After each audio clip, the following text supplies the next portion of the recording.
Good day, everyone. Welcome to Managing an Options Portfolio. I'm Connie Hill. I'm happy to have you here, and I am happy to be here as well.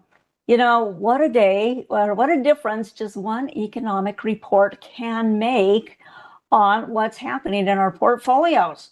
Today, we're going to take a look at several positions that are outstanding and kind of see maybe a process of how to manage those, some of the things you might want to think through. And of course, we're going to put some new trades into the portfolio here as well. Now, I'm just sitting in for Brent for just today, and he should be back next week. Now, I believe we've got Scott Thompson in the chat. Now, he's here to maybe help field some questions I can't get to, or maybe they're a little bit off topic. So say hello to Scott, and as you have questions, do ask. Those of you that are listening to this on the recording, and I know there are lots of you who do, when you have a question, go ahead and type it in the comment section. And in that comment section, I can go back and see what your question is and then go ahead and get it answered. So don't be shy. Let us know what your concerns are. Hope you're following me on X. I'm Connie Hill, CX, and I'll post educational content throughout the week, things that I see in the markets or maybe in some charts I like to share with you, things that I think you might find interesting. It's free, it's easy to do, so follow along and get those little tidbits throughout the week. Now let's go through our disclosures, and then we will lay out our agenda, what we're going to do here today. Options carry a high level of risk and are not suitable for all investors. What we talk about today is intended for informational and educational purposes only. It's not intended to be a recommendation of any sort. We will be using technical analysis, but there are lots of different types of information you want to glean for your trading purposes. Investing involves risk, including the loss of principal. We will be using the Paper Money software application. This is what you download to your computer. It's the most robust version of thinkorswim. And so you'll see us using that quite frequently. Past performance of any security or strategy does not guarantee future results or success. Now, we're going to talk a little bit about maybe some of the thought process you might go through as you're evaluating your options portfolio. I'm going to introduce you into how to use a particular study here today. It's called the Market Forecast. I'm going to show you the enhanced version of the Market Forecast, how we might view what's going on in the market as well as some of our positions with that Market Forecast study.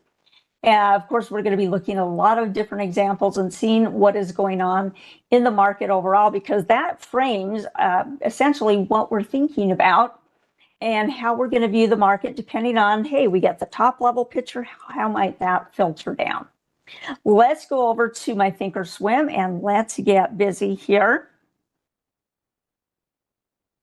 And I'm going to come over to charts. And I am not going to do this one. Let's close this up. We're going to use a different thinkorswim. We're going to use this one. We're going to use Brent's thinkorswim. He has quite an inventory already in process. And so we're going to kind of work through some of his positions that he's been managing, kind of give you a take on what you might think about it. Now, I've got on the SPX, and you guys know what's been going on. You know, we've been in a little bit of a sell-off. We've been having lower highs, lower lows, and then kind of getting a pretty nice bump today. I hope you're in tune with why there's a pretty nice bump. If you think you know what happened, or why you at least think maybe the market's rallying here, go ahead and chat that in. You know, earlier today we had a CPI report come out.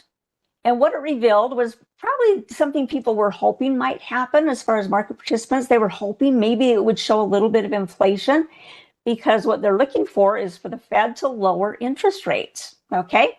And what the Fed said, you know, maybe not so much coming in 2025, maybe once or so, maybe we'll decrease the rates. But if inflation continues to rise, the thought is they're going to want to keep inflation under control, may have to kind of force them to decrease interest rates. Okay, so that is why the market is getting a little jubilant this morning.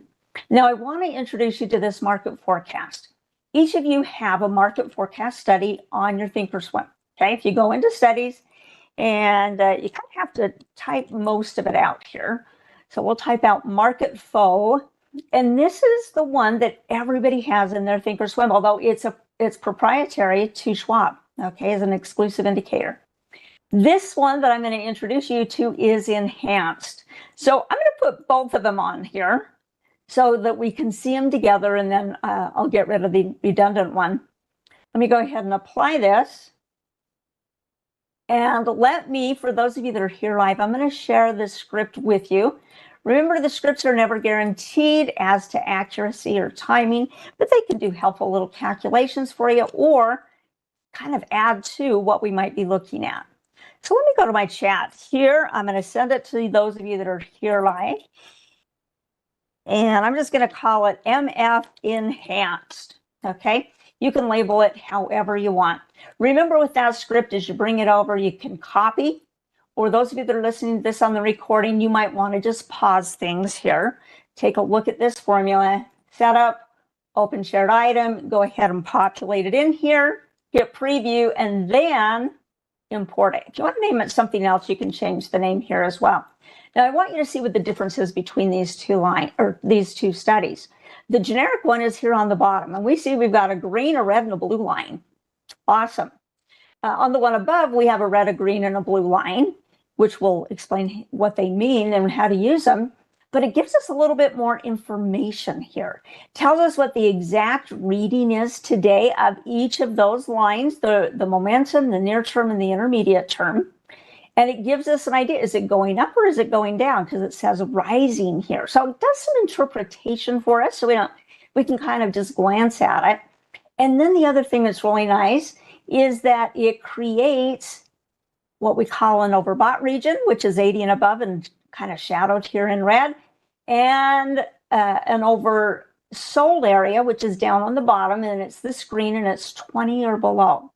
Now let's talk about these lines, and I'm curious to know if anybody in here uses the market forecast study. Okay, if you do, go ahead, put it in the chat. I would be interested to know, those of you that are using it or maybe hate it. I don't think you'd hate it necessarily, okay, but we can get an idea there. Let me catch up here real quickly. So as you're looking at the SPX here, we know kind of what the price has been doing here, right? We've talked about it. The intermediate line gives us an idea of what the intermediate trend of the market is. Okay, intermediate means a little bit of time here. From the upper reversal zone to the lower reversal zone, it could take 4 to 6 weeks for that green line to make it there. Okay, so the day that it first came out here was December 18th. Here we are, January 15th, so almost a month, and it's meandered its way down, but didn't quite get into that bottom reversal zone. Okay, lots of you like it, lots of you love it. It's not, somebody's asking if it's similar to the stochastic on the trading view. I'm going to say no, because they, all sorts of oscillators take into consideration some variation of price movement. Some of them include volume in with it. And so I'm going to say each of these, although some people might think they're equal to certain moving averages, they're really not those moving averages either. The calculation itself is proprietary, so I have used it for years, but actually don't know how it's constructed. Okay, I just know what it represents. Okay, so some of you have never used it. This is going to be a new opportunity for you. Okay, so the intermediate trend of SPX definitely headed down. But what about our red and our blue lines? They are decidedly moving up. And actually, market forecast line today is moving up. When it moves up, the intermediate line, that green line, gives us the idea that, okay, perhaps markets are bullish. And if it's higher than 50, then we get an idea, okay, it's quite bullish, as opposed to maybe it might start to become bullish, okay? But the red line is a momentum line. It's like a 1 to 2 day line. People that are really actively trading might follow that line more closely. And this blue line, you can see it's pretty quick. It's moved a little bit here as well. But it is what we call our near-term line that maybe is a little bit more like swing trading time frame. Maybe 3 to 5 days out, maybe 8 days. It's kind of the time frame that it represents. So this is basically saying, yeah, your shorter term times, they could be a little bit more bullish. And our intermediate trend, maybe it's going to start to become bullish, but it's down here close to the oversold area. So we know some selling off has occurred. I want you to look at this with the NDX as well. All right, the lines are the same, calculations the same. We just kind of see it more vibrantly. And on the NDX, we're seeing something similar to what we're seeing on the SPX. Right now, it's up over 1.88%. So, yeah, responding well to that news. Had a big gap up, all the market did. And we are seeing the same thing in those shorter term time frames, the momentum in the near term. And our green line, how long has it been going down? It's been going down since December 19th. So again, almost a month here. It has not reached the oversold area, but it doesn't have to. Okay, it might fall short of it and start heading up. Now, right now, it's saying it's falling, so it hasn't turned. It hasn't turned and gone up yet. But we would watch for that. Maybe by the end of the day, maybe it will. We'll have to see. But it should give you some idea here that okay. The trend is not so much changing here as it is just kind of getting a momentum move. So that can key into, okay, as we analyze our positions, we kind of know what the market's doing. How does that influence us? Now, I'm going to get rid of the generic one on the bottom. Okay, I would like to see a little bit more description here on our indexes, and I've got volume down here as well. So we are going to turn it off. And let's go ahead here. And we'll get rid of the generic one. And you can kind of see on the enhanced one, though, there's one other thing I did on the enhanced one that you might have to do if you bring this in. And let me go back here. And what I did here is you go into the settings with the gear. I went in and made some of these lines a little bit bigger or fatter, thicker, okay? So they come in the near-term, momentum, near-term, and intermediate line. The one that you're going to load up puts things at a 2, and I want you to see a little bit better than that. So I changed them to a 3. Okay, so if you like that, great. If you're happy with 2, you can just leave it at 2. All right, let's take a look at some of our positions. And now we've kind of got a lens through which we're going to look at those positions because we've kind of seen what the general market is doing here. So let's do this. Let's go to our monitor tab. And there's quite a few positions that need some attention here. First one we're going to look at is Oracle. Now we're going to notice on Oracle, it's down a little bit today, and actually was down a little bit yesterday as well. Is starting to kind of take away some of the profitability we already have in this trade. Okay, it's an more expensive contract, so it's $17.40 right now. It's at $20.25. Yesterday, I think it was up to maybe about $22. And so when somebody gets positive in a long option trade, whether it's a call or a put, and they like what they've gained in the position and they don't want to go negative at all, even though they have plenty of time. Right, this is an April option. It's a little hard to see there with it highlighted, but we've got 92 days left. The intent with this trade was maybe let it run and drop a little bit, okay? But somebody might be at a point and they say, well, if I just, have been up in the trade, I don't want it to go past its break-even point now, all right? That you're not willing to give up that many profits to continue to watch it fall. Let's look at the chart here. Bring up our Oracle. All right, and on our Oracle, we can see, that intermediate line, in addition to this price action, it's clear down here in this lower reversal zone. That gives us the idea that, okay, this thing is really quite bearish as far as the overall trend. It's not up above this 20 yet. And so maybe as we see this short-term momentum here, it might give you a little bit more of an idea that, okay, we can withstand this little momentum run and then give it an opportunity to drop again, because we've seen it runs up a little bit, then pulls back, runs up a little bit to, say, the 10-period moving average. That's what that blue line is. So yeah, it may run up to that area and pull back again. So even though it gapped up, we've got a red candle here. All right. And I marked the day that we got into the trade. That was about a week ago. So what we're going to do is we're going to adjust the stop to the break-even point. All right. I believe it's sitting here with just its initial stop. So here, if I click on that, we've got a 1060 stop point. Okay, basically saying I don't want to lose a ton of money. So we want to move it up from 1060. Now, if somebody's like, well, I don't want to squeeze it that tight, I don't want to go to the break even, maybe you choose a number between 1740 and 2060.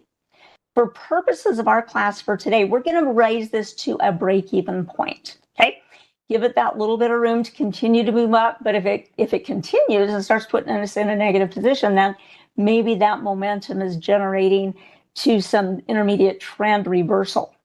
Okay. Let's see. Wiley says, what will the effect of the solar flip have on the market? Maybe I'll let Scott address that question. Jack says, on my tabs on the market forecast doesn't say rising after momentum, near term and intermediate term. Yeah, so you're the one that you have here. Yeah, it doesn't give you these goodies and it doesn't shade these areas, which is why you might want to consider importing that script just to get kind of these enhancements that make it a little bit easier to see what's going on. All right. Now, as we head back to our monitor tab, let's go ahead and adjust this stop. Okay, so let's come up to our working orders. Let's go find Oracle. Sure enough, it's sitting there at 1060. We're going to do a cancel replace. We're going to bring it up to the trade price 1740. Now, this is not the only number that could go in here, right? If you think that's a little too aggressive, you just might pick something between 10 and 17, right? Maybe you put yours in at 13 or 14 or 15, okay? Whatever is comfortable to you, but we're going to go ahead, raise it so that we're at least getting as much out of it as we got in, if indeed we get stopped out, but expecting probably to not get stopped out quite yet. All right, so we're going to send that off, adjust that. Now, let's come over here to, I'm going to collapse our working order so we can see this. Here we've got Microsoft. Microsoft's doing quite nicely for us today. Let's see what's going on here. We don't have a stop order on it. We don't have a target order on it. And maybe we want to do that to our portfolio, to stock in this portfolio, okay? This is a May option. So again, quite a bit of time. Nobody's in a big hurry for the stock to make a move. We've got 121 days left, and these were expensive options. Yeah, $48. And market price now up a little bit. Okay, let's just kind of see what Microsoft, what its progress has been here. And let's see what day this option was entered into. This was back in November 15th. Now I went out here to find November 15th. And let me see where it was. It's this day right here. We're going to go ahead and mark it. I like to see when I got in on something. All right, so Microsoft did a nice little run up, and it's pulled back to what? Kind of some diagonal support here in this area. Went kind of below it, still in that range, and today moving back above it, okay? Did it form a lower low? Well, if we're looking at major lows and major peaks, major low is about here. So, man, it came close to an equal low here yesterday. But if somebody was saying, maybe looking even for a fresh entry on it, they might look at this and go, well, at least it's closing above the high of the low day, which was yesterday. I think the bigger thing is that it's above this diagonal support now. So in terms of a target and a stop, we could put both of those in there if we wanted to. I think because Brent bought so much time with a May option, the intent is not to trade it really tight. Okay, got back here in November, he's giving it some room to maneuver. So let's go ahead and at least put a stop on it. All right, so as we come over here, think to yourself what a good stop might be. You could do it based on price of what 48.10 is. Maybe you're looking to put a stop in there at a certain percentage. If somebody buys something deep in the money and that far out, many times they're not willing to maybe give up a lot of it, meaning maybe their stop loss might range from 30 or 40 or 50 up to 50%. Many times 50% is where a lot of traders draw the line and go, man, if it's lost 50%, it's going to have a hard time recovering. So the stop loss we're going to put on, let's go ahead and protect. Let's say we're willing to let the option pull back to a price that's maybe, say, 70% of the price of the cost to get in. Okay, let's use our calculator and let's go ahead and add a calculator here to our gadgets on the left-hand side. Let's take our 4810, multiply that by 70%, meaning we're willing to let it pull back, say 30% for this trade to continue. And that says maybe we would put a stop here about 33.67. Okay. You don't have to do that. You could calculate it a total different way. You could calculate your stop based on, well, what if it goes down lower than, say, yesterday's low? Or maybe you go 2% or 3% below this trend line. You easily could do that as well. But for our purposes, we're just going to go ahead and create a closing order here. And we're going to turn it into a stop. Okay, so we're going to make this be a stop. Down here, we're going to put in this value, 33.67. Saying, all right, if it gets down to 30% of what we paid for it, maybe it's not going so well. Maybe we want to get out of the trade and salvage what we can. We're going to make this good till canceled. Now, I'm going to look over in the chat, see if there's any questions about this specific trade or even the previous one. You know, Harvey says, you know, can I use the market forecast on less than a daily chart?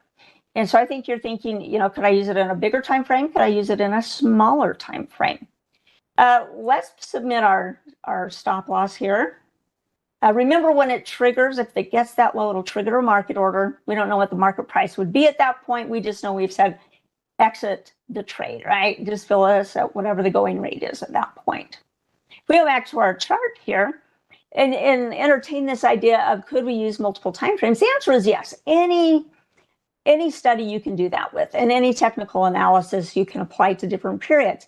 But my suggestion might be experiment with it in paper money and see if you like using it in a time frame that's different than daily. See if you like it in a time frame that's weekly, if you're going out longer. If you're looking at, you know, a 5-day, 15-minute chart, go ahead and do some analysis, maybe even some paper trading to see if it seems like you like the signals that it's giving you. Okay, because you want to be, if you're going to change any of the default parameters, you really want to go out there and test it out in paper money. Thank you for the great question there. Yeah, and Scott's giving some clarification there as well. He said, well, it was designed for a daily chart, okay? But, you know, you can always try out these studies in other time frames. All right. Next up, you got to see this one. Let's just pull up the chart here. PEP, Pepsi. Pepsi, we entered into this trade clear back here on November 15th. And we've got a... what have we got going on here? On Pepsi, I believe we've got, yeah, it's a 165 long put. Okay. How many days are left? Geez, just till Friday. Should we be out of this trade? Oh, yeah, we need to be out of this trade. We'll go back and look at the chart here. We bought it for $6, is now worth $20.15. There's only 2 more days left. Holy cow. What are you waiting for, right? This might be something you want to take action on right now. It's what we're going to do in our class. This is one that is at least up 300%, right? Selling, if it was 300% gain, would have a contract here worth $18, right? This one's a little bit more than that. Okay. Now, due to time, we really just need to be out of this trade. It's nice that it has some accumulation here. Let's go ahead and just exit it. Let's do this. Let's go to the working orders. Let's even work off the stop loss here. Let's do a cancel replace. We're not going to do a stop anymore. We're just going to do a limit price, and we're going to bring in the current price of the option. If we want to maybe get it at the midpoint, we could try to get a few more cents out of it. Let's go ahead and send it on. And if it doesn't get filled by the end of the day, we want to go back in and do that. All right, we got filled on that. That's nice. Oh, now I'm also noticing out in the chat, we've got a survey. Now, on our surveys, we kind of put a survey out here in a class from time to time to gauge Are we meeting your needs? It's an easy survey. 2 questions. You just go pop into the radio button on a scale of 1 to 10, what your feelings are. 1 is I hate this, 10 is I love this. Okay, so go ahead and just fill it in. And then there's 2 questions you can answer if you want. And I love for you to be able to use that as a place to communicate something to the instructor. And in this case, if there's some things you would love for Brent to touch on, then I can pass that information on to him. So you can use that as real estate for those purposes as well, okay? We read everything that you put down. We read it. Scott is one of our managers. He is the one that dissects those first thing, all right? And so we do take your feedback seriously. So if you'll just take a couple of moments, it doesn't take that long. I can handle easy surveys, okay? Hopefully you can too. All right. Next up, we've closed out our Pepsi trade. Now, one thing I want to make sure that you guys are doing and are aware of is that you're a subscriber to our Trader Talks YouTube channel. I'm going to come over here and let's come up here to our Trader Talks channel. I'm actually going to do a refresh here because maybe it's changed in just the last few minutes. When you're a subscriber to our Trader Talks, and it's easy to do, click on that little blue icon that looks like YouTube in the bottom right-hand corner. Makes it easy to find our content, okay? If you wanted to play the playlist and see the previous sessions that have been taught here, that's a really easy way to access it. Or if you're wanting to use it to keep track of, geez, what's coming up next? Well, after this webcast is over, Barb Armstrong is going to be teaching trading price patterns, okay? And so any of these that you might want to be notified of because you don't want to forget it, makes it easy for you to do. Okay, so do yourself a favor. If you haven't done so, become a subscriber. Now, I'd like to take a look at maybe some new positions to add to the portfolio because there were a couple we kind of wrapped up with here. So as we head on back there, let's go to the charts tab. We're going to take a look at a chart. We're going to look at a couple of new ticker symbols. How many of you have been kind of following some of the news? I think that's a great thing to do when you're checking on your positions and you see a big move. Go see what the news was on a particular position. I'm going to bring up a stock here that we may choose to work with. IONQ. This is maybe I gave it too many letters there. A quantum computing stock, which, if you've been kind of following the news here last week, Jensen Huang, in his one of his discussions that he had last week at a conference, he said, oh, quantum computing, man, they are 20 years out. Well, what do you think that did to the quantum computing stocks? Well, they took a nice little tumble here, right? This stock was up to 54. And it closed the day that those comments were made, it closed at $30.25. Okay, a huge haircut from 50, being up at 54 the day before to closing at $30.25. Yeah, major. So today, a lot of the quantum computing stocks are taking a bounce. Okay, these are really volatile. There's a lot of implied volatility in these options. What was the big thing today that maybe is helping out some of these quantum computing stocks? Well, Microsoft, who's a big player in AI, said Microsoft in a blog post today said, 2025, the year we are in, is the year to get quantum ready.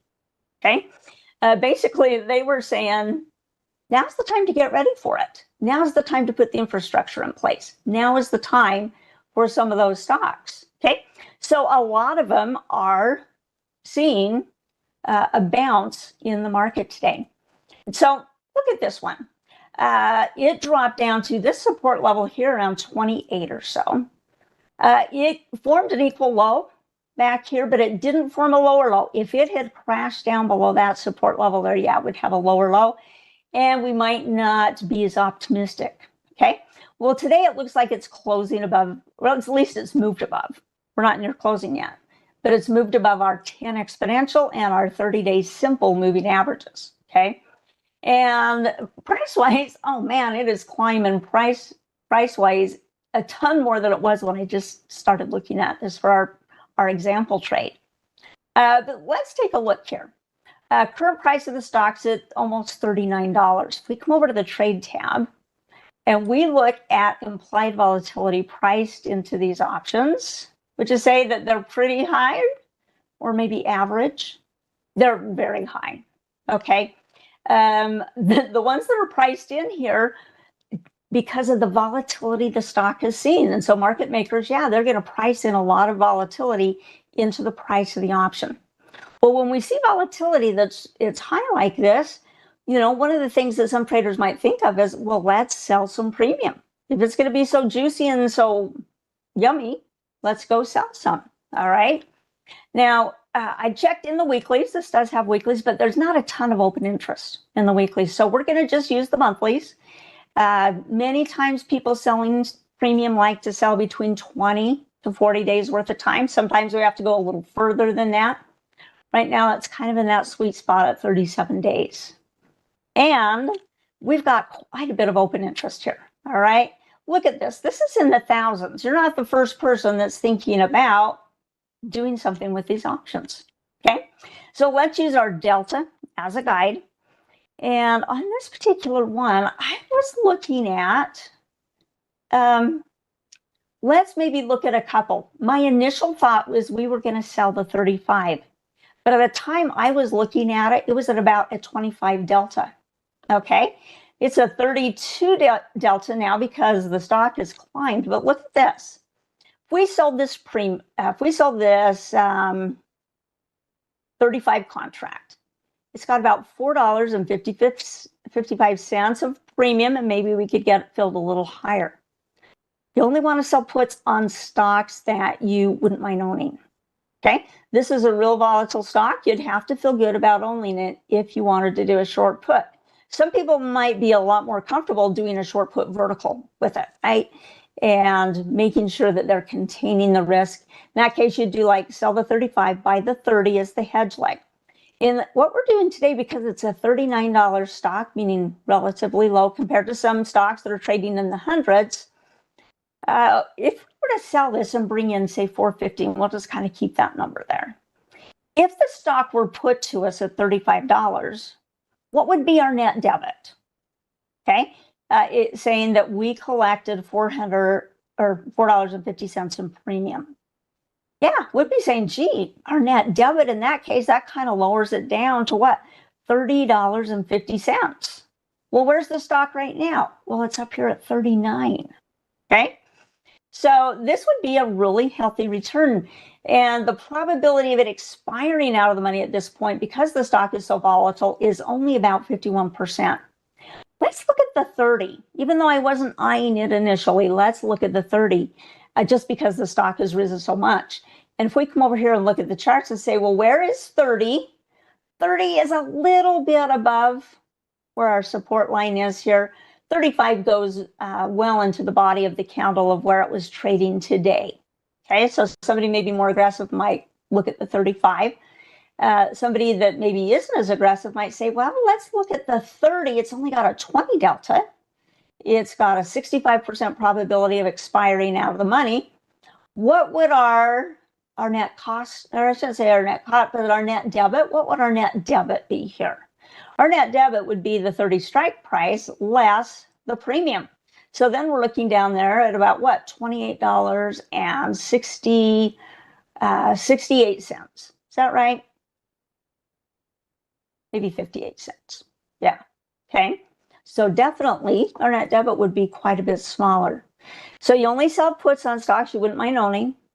Many people like to keep the price a little bit lower so they're not tying up as much capital, because in some accounts, you're going to have a margin set aside in case the stock is put to you. Okay, so let's go ahead. We'll sell it. Let's see if we can get, there's the natural price. Let's see if maybe we can get filled at closer to the midpoint price. Paper money is a little bit nicer to you. Sometimes the live market won't do this. But let's go ahead and we're going to sell this without the hedge. Okay, some of you might want the hedge. Okay, so in that case, you'd sell the 30, buy the 25. Still a pretty healthy return. Let's go ahead, let's send that one in and hope it gets built here quickly, and it does. Now, you might not want to load up on quantum computing stocks per se, right? There are several of them that took a hit and are now bouncing today.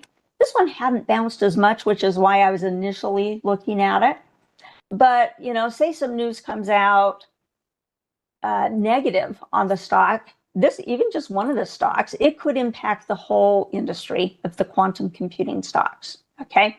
So if somebody's trying to kind of keep a portfolio that's not incredibly volatile, they'll limit their positions that are a little bit more aggressive. Okay. Or a little bit more volatile. And we're seeing a lot of implied volatility. As far as this goes, look how nice and high the red and the blue lines are. All right. Pointing up, indicating maybe some short-term bullishness, and something that would say, okay, if it's going to keep on going a little bit higher, great. We're just looking at 30 here. Would love for the stock to stay above that point. All right. Next up, let's take a look at this stock. Now, this is not a quantum computing stock, but it too is getting a little bit of a bump here today. Serve Robotics. And on this particular one, what's interesting in the little pullback that the market had, it didn't even get down to its 30-day moving average. It didn't at all. And what's it doing right now? Yeah, somebody might say, hey, we have, market's not closing yet, but today is looking like it might end up being a hold. Close above the high of the low day. Here's the high of the low day. Yep, and just visually we can see it's there. Okay, so we want to make sure that we maybe have an entry, or some people will take an entry based on the stock moving above the high of the low day. They might say good enough for them. Now, what are these three lines helping us out with here? Well, the intermediate line is headed down, but it kind of went flat here on this bounce. It's saying it's slightly falling, okay, but it certainly didn't get really low here below 50. And they're all kind of clustered in this little spot around 50 something here. It doesn't mean it's a cluster per se, but it's giving us the idea that, yeah, that short-term momentum is moving up, and it might impact that intermediate momentum, even though it takes much, you know, it takes a few days for it to really move. Okay, so on Serve now, what is its volatility looking like? Well, it's pretty loaded as well, even though it's not in quantum computing, all right? It still has, it's in the robotics, and a lot of those stocks have a lot of volatility. So if it has a lot of volatility, some traders' minds might go to bing, let's do some selling premium again. Now, in this particular trade, it does have some weeklies. It's just they're not super liquid. There's the volume today, here's the open interest. And when you see something like that there's not a lot of open interest, generally some traders just say, I'm just going to go out to the monthlies, because typically they will have a lot more volume activity there. And as far as looking at this, somebody might eye a short put vertical as well. We want to do some type of selling strategy because of how high the implied volatility is. And so that means either a selling strategy, sell a short put vertical, like we just did, or maybe a long call vertical might be appropriate. Because the stock hasn't pulled back as much, right? Right now it's above the 10-day moving average. We might think, hey, this could have a little bit of movement in it. So we're going to do here a long call vertical. And these are just dollar wide here. If we say buy a vertical, look at this. If we start with our at the money, that's the 18, and we are looking for the price of the stock to go up, what? How much? About what? 66 cents or so, okay? We would want it to get beyond the 19 strike price. And we would be risking about 45 cents to do what? To make about 55 cents, okay? Now, if you're somebody that has a smaller account, sometimes these lower price stocks can be attractive because it allows you to enter into the trade with maybe multiple contracts, or maybe you can only do 2 contracts because of the size of your account. You're trying to manage your risk, right? So it makes it easier for somebody in that kind of scenario. So on this one, we're going to go ahead. There's plenty of open interest here. And we're going to go ahead. We're going to do 5 contracts here, which means we're going to be risking maybe in the neighborhood of about $300. Okay, this keeps jumping around. Ooh, I like that at 53 cents. Ooh, we like that at 48 cents. Getting even a little bit cheaper. All right, so in this case, almost risking $1 to make $1. Now let's do an order to get out of the trade. We're going to do a first trigger sequential. We'll create an opposite order here. And when we get a chunk of the now 52 cents, we might decide to be out of the trade and not try to squeeze every little penny out of it. It's really hard to get it's really hard to get 100% of that. Okay. In this one, if we can get 70%, we're going to be happy campers. Take our profits. So 0.52 times 0.7. Let's do this calculation one more time. All right. 0.52, which is our max theoretical gain, times 0.7 gives us a value of about 36 cents. So we're going to add those 36 cents to the current premium of 48. So let's come down here. 36 plus 0.48. It's going to say about 84 cents. Great. Gets up to 84 cents. We're going to buy it back. All right. We'll just let the system execute that for us. Now, many times in spreads, people don't necessarily want to put in a stop loss because they're already hedging their position by selling that option a little bit, right? So we're buying the 18, selling the 19, making our net debit smaller than if we were just buying the option outright, which it costs about $3.60 if somebody wanted to do that. So we're going to send this off, and we've got 37 days. And the idea would be we get a chunk of it, let Thinkorswim go out, make that exit order for us, and get us filled and on our way, and our obligation is done. All right, we just got filled on that one. Perfect. Now, I've tried to catch the questions that you've had as we've been going along, and I think that we've caught most of them here. Let's come out here. Let me just take a quick look at the chat, see if there's anything that I neglected as we were talking about things. Trading Pro says you don't see a market forecast enhanced in your studies. You're right, you don't have the enhanced. What I shared with you was the enhanced, and I'll put that link out in the description of my post-production work, okay? I'll put it out there, so if you couldn't quite grab it or didn't copy it over, then you'll have the opportunity to, you can just go in that description and copy it from there, okay? Or when the recording is posted, you could go and look off of that, okay? Yours is going to say market forecast. The enhanced one, I put EMH, and that's the one that I shared with you. All right.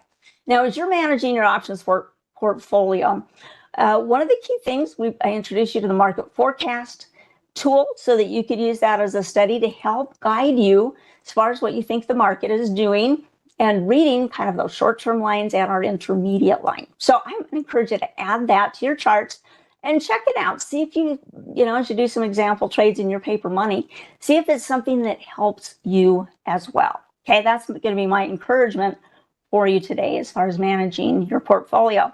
Now, coming up next, we've got Barb Armstrong with Trading Price Patterns. It's one of our new classes. It kind of opens the field of the different price patterns that Barb can talk about. Now, the last thing, just encourage you, if you haven't become a subscriber yet, go ahead, click on that. And if you wouldn't mind doing me that favor, fill out the survey, 2 really easy questions, and then a couple more if you do want to do some typing and answering. Anything you want to communicate to Brett, go ahead, chat that in the survey, and I will pass that information on to him. Appreciate you being here today. Scott, appreciate you helping out in the chat, answering the questions. All right, you guys, we'll see you at the top of the hour with Trading Price Patterns. We'll see you then. Brett will follow up on these trades. Bye-bye.